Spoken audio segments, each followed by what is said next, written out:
Hi students and welcome back to our channel. आज के lecture में हम एक इम्पॉर्टेंट टॉपिक डिस्कस करने वाले हैं जो कि हमारा फ्लैंडर्स इंटरैक्शन एनालिसिस सिस्टम है। देखो, इस टॉपिक के साथ इशू ये रहता है, ये हमारी बीएड और आपकी एमएड की स्टडीज़ में भी ये टॉपिक आता है। एंड इसके साथ इशू ये है क्योंकि इसमें थोड़ा सा मैथमेटिकल वो एक्सप्रेशंस आ जाते हैं, तो बच्चों को लगता है कि हाँ बहुत डिफिकल्ट होने वाला है इसमें कुछ। बट ऐसा बिल्कुल भी नहीं है, बहुत सिंपल है। इसमें जो टेबल जो मैट्रिक्स बनती है वो भी बहुत बहुत आसान है। तो अब इसमें आगे हम देखते हैं और समझते हैं कि एक्चुअल में फ्लैंडर्स इंटरैक्शन एनालिसिस सिस्टम होता क्या है। ठीक है। तो सबसे पहली बात, डॉक्टर नेड ए फ्लैंडर, इन्होंने डेवलप किया था इस सिस्टम को 1959 के अंदर यूनिवर्सिटी ऑफ मिनेसोटा में। ठीक है। और इसमें क्या होता है, देखो जो टीचर है, जैसे यहाँ लिखा है, teacher resorts to many type of activity. एक टीचर बहुत तरह की एक्टिविटीज, बहुत तरीके की कोशिशें करता है जिस तरह से वो अपने सब्जेक्ट को बच्चों के सामने लाके उनकी लर्निंग करा सके। ठीक है। कभी वो हमें एक्सप्लेनेशन देते हैं, कभी हमसे क्वेश्चंस पूछते हैं, ब्लैक बोर्ड पे चीजें लिखेंगे, है ना, हमको इनकरेज करते हैं कि आंसर दो, बोलते हैं कि एनीबडी हु कैन आंसर, कोई बोलना चाहेगा। तो बहुत तरह की हमारी जो इंटरेक्शंस हैं वो क्लास में होती हैं। कभी कभी वर्बल, कभी नॉन वर्बल बिहेवियर के थ्रू। जैसे होता है ना, कभी कभी बोल के टीचर बोलती है पिन ड्रॉप साइलेंस, और कभी कभी टीचर डस्टर बजा देंगी या फिर ऐसे आंखें उठा के आपको देख लेंगी, तो आप लोग तब भी चुप हो जाते हो। तो बहुत सारी वर्बल नॉन वर्बल बिहेवियर जो क्लास में है वो रहते हैं, और इस सबको हम टीचर बिहेवियर कहते हैं। ठीक है। टीचर का बिहेवियर, जैसे मैंने कहा, वर्बल नॉन वर्बल दोनों तरीकों से एक्सप्रेस हो सकता है। नॉन वर्बल फेशियल एक्सप्रेशंस हो गए, डिमॉन्स्ट्रेशन यानी ऐसे उंगली से दिखा दिया, फिंगर ऑन द लिप्स रख के, बॉडी की मूवमेंट, बॉडी लैंग्वेज, इन चीजों से नॉन वर्बल बिहेवियर शो होता है। ठीक है। और जो टीचर का बिहेवियर है जो कि आपका सोशल इंटरेक्शन पे या म्यूचुअल इंटरेक्शन से हो, उसको हम टीचिंग बोलते हैं, है ना, पढ़ा के जब टीचर आपको कुछ भी बोलते हैं। जो ऑब्जर्वेशन होती है ना वर्बल बिहेवियर की, किसके बीच में, टीचर और स्टूडेंट के बीच में, दो स्टूडेंट्स के आपस में एक दूसरे के बीच में, इन सबको हम इंटरैक्शन मेथड कहते हैं कि इनका इंटरैक्शन कैसा है और उसकी इवैल्यूएशन कैसी है। तो पूरा ये जो है, इसको हम इंटरैक्शन मेथड कहते हैं। इंटरैक्शन एनालिसिस में हम कर क्या रहे हैं, देखो दो शब्द है, इंटरैक्शन यानी जो बातचीत हो रही है, जो भी एक कॉन्वर्सेशन हो रही है, एनालिसिस यानी उसका कुछ उसको देखना, जज करना, उससे कुछ अपना रिजल्ट निकालना। ठीक है। तो टीचर की जो पढ़ाने की एफिशिएंसी है उसको हम एस्टिमेट लगाते हैं इस पर्टिकुलर तरीके से। ठीक है। टीचर का बिहेवियर और एक्टिविटीज को हम एनालाइज करते हैं एक प्रॉपर सिस्टमैटिक टेक्निक को इस्तेमाल करके। किस तरह से, जैसे टीचर किस तरह का इंटरेक्शन कर रही है बच्चों के साथ, बच्चों का क्या बिहेवियर है, टीचर का क्या बिहेवियर है, क्लास में किस तरह का माहौल क्रिएटेड है। ठीक है। तो साइंटिफिक मेथड रहता है जिसके थ्रू हम ये काम करते हैं। ओके। जो एनालिसिस है टीचर के बिहेवियर का, उसको हम इंटरैक्शन एनालिसिस के थ्रू कर सकते हैं। और जो एनालिस्ट है उन्होंने एक प्रॉपर सिस्टम हमको दिया है। देखो दो सिस्टम्स हैं, दो पार्ट में डिवाइडेड है, science system, category system. Science system मतलब टीचर का जो बिहेवियर है उसकी पूरी एक लिस्ट बन जाती है, और ऑब्जर्वर क्या करता है, इंडिकेट करता है बिहेवियर जो कि टीचर ने क्लास में शो किया। कितनी बार शो किया, कैसे किया, वो उससे कोई लेना देना नहीं है। ठीक है। कैटेगरी सिस्टम में हम क्या करते हैं, ये जो जो भी ऑब्जर्वर हमारा होता है वो एक कैटेगरीज उसके पास होती है, और उस कैटेगरीज के हिसाब से वो कोड करता है, और इसके लिए हर कुछ सेकंड्स के अंदर उसको बार बार कोडिंग करते रहना है। ठीक है। तो जो ये फ्लैंडर इंटरैक्शन एनालिसिस सिस्टम है, ये सबसे पॉपुलर तरीका है टीचर्स के बिहेवियर को जज करने का। जो मैंने अभी आपको बोला है मैं उसको डिटेल में एक्सप्लेन करूंगी, तो उस चीज की कोई चिंता नहीं करना कि लिखना क्या है फ्लैंडर्स में। जो अभी तक आपको बताया ये आप थोड़ा सा इंट्रो दे देंगे। ठीक है। फ्लैंडर इंटरैक्शन कैटेगरी सिस्टम कैसे रहता है अब, इस मेथड को वर्बल बिहेवियर और क्लास कम्युनिकेशन को स्पेसिफिक जज करने के लिए यूज किया जाता है। ठीक है। जो कम्युनिकेशन एक बच्चों के बीच में हो रही है, टीचर और बच्चों के बीच में हो रही है, ये सब जो चीजें हैं उसमें हम वर्बल कम्युनिकेशन या वर्बल बिहेवियर को ही नोटिस करते हैं ज्यादातर। ठीक है। ऑब्जेक्टिव्स यही है, टीचर का बिहेवियर कैसे स्टूडेंट्स के साथ है, या आगे रिमीडियल प्लानिंग कैसे करनी है, फैक्चुअल फिगर्स और सिस्टमैटिक इंफॉर्मेशन को गैदर करना है, डेटा को, इन सब के लिए। होता क्या है, जैसे आपने कभी देखा है इन्विजिलेशन पे आते हैं कभी कभी, जब आपकी ट्रेनिंग टीचर्स पढ़ा रहे होते हैं स्कूल्स में, टीचर पढ़ा रही है, एक साइड कॉर्नर पे एक इन्विजिलेटर या कोई हेड जो है पीछे की तरफ बैठ के रजिस्टर में कुछ लिख रहे होते हैं, है ना। तो क्या होता है, जो ऑब्जर्वर होता है जो बैठ के देखता है वो प्रॉपरली ट्रेंड होते हैं, उनको पूरा ट्रेन किया जाता है कि कैसे उनको कोडिंग करनी है, कैसे उनको ऑब्जर्व करना है। ठीक है। ऑब्जर्वेशन जो है वो डायरेक्टली भी हो सकती है क्लासरूम में वहां उनके बैठे बैठे, और ये भी हो सकता है कि क्लासरूम की एक रिकॉर्डिंग हो जाए जो उनको दे दी जाए, उसको वो देखकर ऑब्जर्व करे। ठीक है। और ऑब्जर्वर को बैठ के हर 3 सेकंड जो हो रही है कॉन्वर्सेशन, उसके लिए एक कैटेगरी जो है वो नोट करनी है। इस हिसाब से अगर मैं 3 सेकंड का रूल देखूं, तो आपका 1 मिनट के अंदर 20 एंट्रीज तो आ ही गई होंगी कैटेगरीज की। ठीक है। अब अजम्पशंस यहाँ पे क्या रहते हैं कि क्लास का एटमॉस्फेयर जो है उसका बहुत इफेक्ट है बच्चों की एक्टिविटीज के ऊपर। टीचर्स और बच्चों के जो इंटरेक्शन है उसकी बहुत ज्यादा इंपॉर्टेंस है। टीचर का बिहेवियर बच्चों के बिहेवियर को बहुत इफेक्ट करता है। अगर एटमॉस्फेयर डेमोक्रेटिक होगा, यानी बच्चों को भी बोलने की आजादी होगी, तो बच्चों की परफॉर्मेंस इससे अफेक्ट होती ही होती है।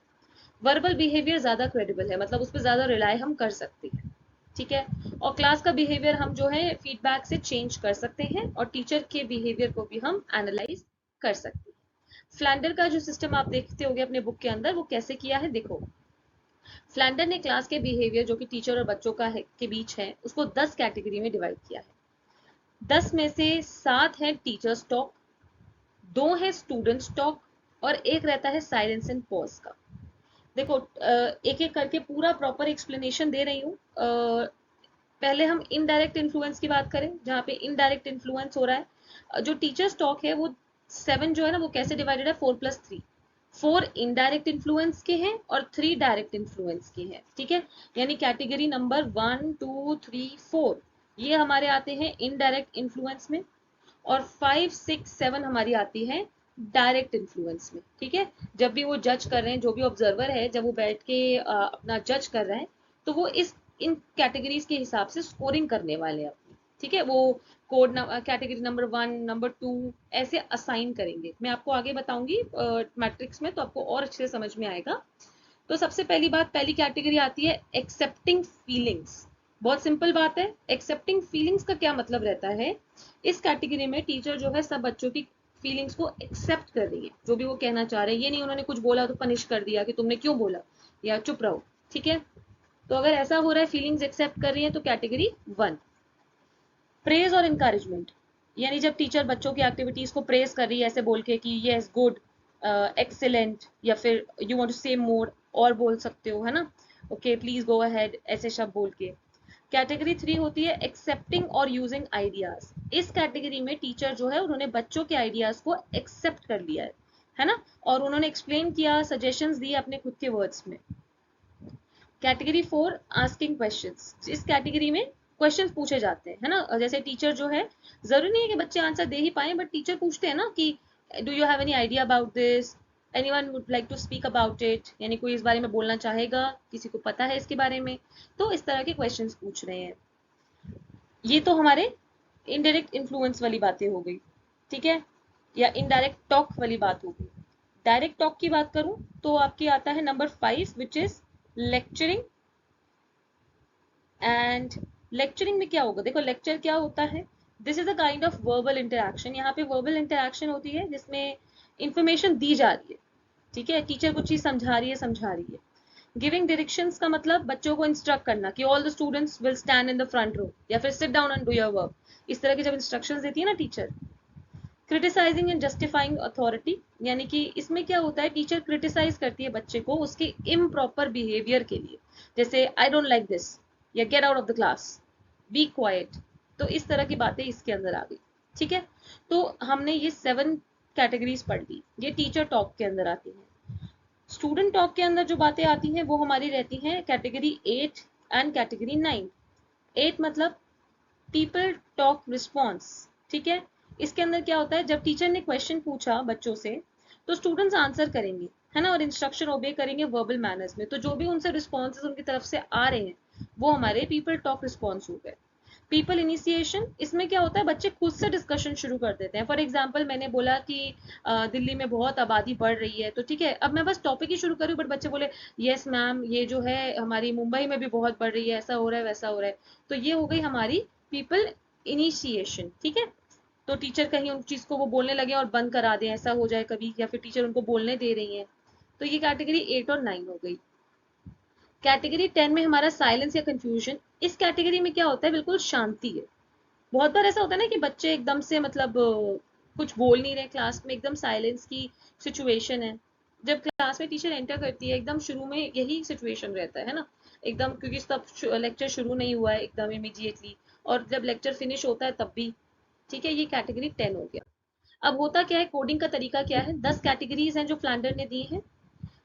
हर ऑब्जर्वेशन को इनकोड किया जाता है। फॉर एग्जाम्पल एक ऑब्जर्वर बैठा, उसने इस तरह से ये दिया, देखो 6, फिर नंबर 10, 7, 5, 1, 4, 8, 4, इस तरीके से उसने सीरीज दे दी, कोड्स दे दिए। अब क्योंकि हमारा एक वो होता है कि अपनी प्रॉपर सीरीज की फॉर्मेशन के लिए हम स्टार्ट और एंड एक सेम नंबर से करते हैं। इसके लिए हम ट्रेडिशनली शुरू में और एंड में 10 लगा देते हैं। कोई भी जो भी हमारी सीरीज होगी उसके शुरू में और एंड में हमने 10 लगा दिया, ताकि स्टार्ट और एंड हमारा सेम रहे। ठीक है।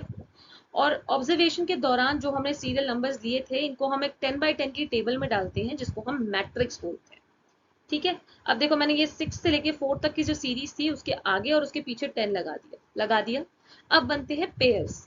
पेयर्स कैसे बनते हैं वो देखो, पेयर बनाना बहुत आसान है। ठीक है, देखो मैं इधर थोड़ा सा एग्जांपल देके दिखाती हूँ।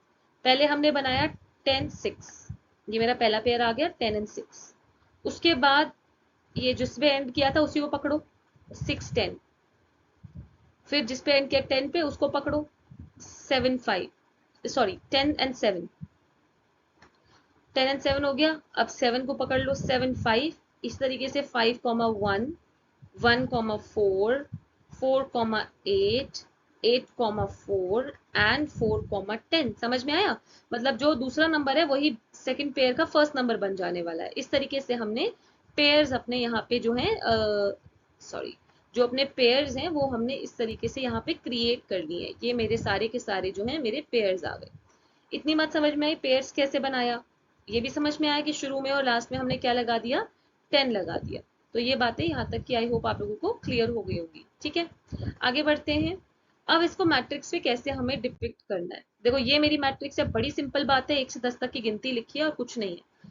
ये होती है हमारे कॉलम्स, और ये ऐसे हॉरिजॉन्टल लाइंस हमारी रोज कहलाती है। तो मैंने 1 to 10 यहाँ लिखा, 1 to 10 यहाँ लिखा, लास्ट में टोटल का एक ऐड कर दिया है। ठीक है, यहाँ पे एक रो ऐड कर दिया, एक कॉलम ऐड कर दिया। अब देखो पहला मेरा पेयर क्या था, यहाँ ध्यान से देखो, पहला पेयर है 10, 6। 10 ये रहा, 10 का 6 ये रहा 6, तो यहाँ मैंने 1 लगा दिया। ठीक है, दूसरा पॉइंट है 6 का 10। अब 6 का 10 ये रहा, 6 का 10, 10 का 7, तीसरा पॉइंट है 10 ये रहा, 10 का नंबर 7 ये रहा, इधर मार्क कर दिया। ऐसे ही मैंने सारे पॉइंट्स को 1, 1, 1 जहां जहां पॉइंट आया मार्क कर दिया। अब गिनना शुरू करो। फर्स्ट में ये 1 है, इस पूरी रो में नंबर 2 की रो में कोई नंबर नहीं है, इसमें कोई नंबर नहीं है तो 0 लिख दिया। यहाँ 2 आए तो इसको 2 एंट्रीज लिख दी, 1, ऐसे ऐसे करके यहाँ मेरा टोटल आ गया। मैट्रिक्स पे प्लॉट करना इजी है, बहुत इजी है, सिंपल। यहाँ देखो जो पहला एक्स का नंबर, एक होता है ना एक्स और वाई, एक्स का नंबर देखो पहले 10 है, वाई वाला नंबर उसी की सीध में ले लो। 10 का कितना, 10 का 6, ये रहा 6, ऐसे प्लॉट कर दिया। अब हमारी जो फॉर्मूलाज आते हैं 2-3, इंटरप्रिटेशन क्या रहेगा टीचर टॉक प्रेजेंटेशन का और आपकी स्टूडेंट टॉक प्रेजेंटेशन का। टीचर टॉक प्रेजेंट परसेंटेज क्या रहती है, कैटेगरी, क्योंकि टीचर टॉक की कैटेगरीज 1 से लेकर 7 नंबर तक है। 1 to 7 टीचर का है, 8, 9 स्टूडेंट का है, नंबर 10 साइलेंस वाला है। ठीक है, तो पहले कैटेगरी 1 to 7 में कितनी एंट्रीज हैं, multiply by 100 divided by total category, ये हमारा फॉर्मूला है। अब अगर हम देखें तो हमारी जो टीचर टॉक वाले कैटेगरीज थी 1 to 7, उसकी कितनी एंट्रीज हमारी आई थी, 6 एंट्रीज आई थी हमारी उसमें। ठीक है, 6 एंट्री आई है, देखो आपको टेबल में भी दिख रहा है यहाँ पे, 1, 2, 3, 4, 5, 6, 6 एंट्री है मेरी टीचर स्टॉक के अंदर 1 से लेके 7 में। अब इंटू 100 अपॉन में टोटल, यहाँ सम टोटल कितना दिया, 9, 9, तो ये मेरी टीचर टॉक की प्रेजेंटेशन निकल गई। स्टूडेंट स्टॉक परसेंटेज निकालना है तो उसमें देखूंगी 7 और 8 में कितनी एंट्रीज हैं, नंबर 7 और 8 में सिर्फ एक एंट्री है, तो 1 into 100 अपॉन 9, ये आ गया। साइलेंस में देखो नंबर 10 में कितनी एंट्रियां हैं, 2 एंट्री आई हैं, तो 2 into 100 अपॉन 9 अपॉन टोटल, ये आ गया। इजी। एडवांटेजेस क्या है, इस मैट्रिक्स की मदद से even without a sender information जो है पूरी क्लास की वो हम मैट्रिक्स से ले सकते हैं। इससे प्रॉपर फीडबैक दे सकते हैं हम टीचर्स को। सोशल और इमोशनल कैसा एटमॉस्फेयर है क्लास का, उसको एस्टिमेट करने के लिए बहुत अच्छा तरीका है ये। क्योंकि कितनी इंटरेक्शन हो रही है, कितना टीचर बोलने दे रहे हैं, कितना बच्चे बोल रहे हैं, ये सब हमको पता लग रहा है। बच्चों की जो भी एक सर्विस टीचर्स के मतलब उनको जज करने के लिए, उनकी वर्किंग को, एफिशिएंसी को देखने के लिए बहुत ही अच्छा मेथड है। इसकी वजह से टीचर्स जो है अपनी डिस्कशन पे काफी एम्फोसिस देते हैं। ठीक है। लिमिटेशन ये है कि इस मेथड से पूरी डिटेल्स जो है एक्टिविटीज की वो हमको नहीं मिल सकती, क्योंकि कुछ बिहेवियर को हम जो है कैटेगराइज नहीं कर पाए हैं। ठीक है। इसके अंदर 7 कैटेगरी टीचर्स टॉक पे हैं और 2 ही बच्चों के लिए हैं, तो मतलब बच्चों की टॉक पे बहुत कम अटेंशन दी गई है। कुछ क्लास जो है वो बहुत मोनोटोनस हो जाती है, क्योंकि उनका डेटा कलेक्ट होना है, तो हाँ बहुत मोनोटोनस सी क्लास हो जाती है। ये प्रॉपर रिसर्च मेथड नहीं है अपने आप में, देन ये थोड़ा एक्सपेंसिव मेथड है। और ट्रेनिंग जो है फेथफुल टीचर्स को वो एक प्रॉब्लम हो जाती है, क्योंकि कुछ टीचर्स हैं जो इस मेथड को यूज नहीं कर पाती हैं। ठीक है। तो हमारी इससे फेथफुल टीचर्स भी जो है उनका भी एक लॉस पे रहता है। That is all for this lecture. I hope आपको समझ में आया हो। आप अब उस मैट्रिक्स को बनाना, कैसे कोडिंग रहती है, उसको आप अच्छे से समझ गए होंगे। ठीक है। So thanks for watching, and पूरी वीडियो को अगर आप देखोगे तो आप बहुत ही अच्छे से इस टॉपिक को समझ पाओगे। So have a nice day, thank you for watching and keep learning.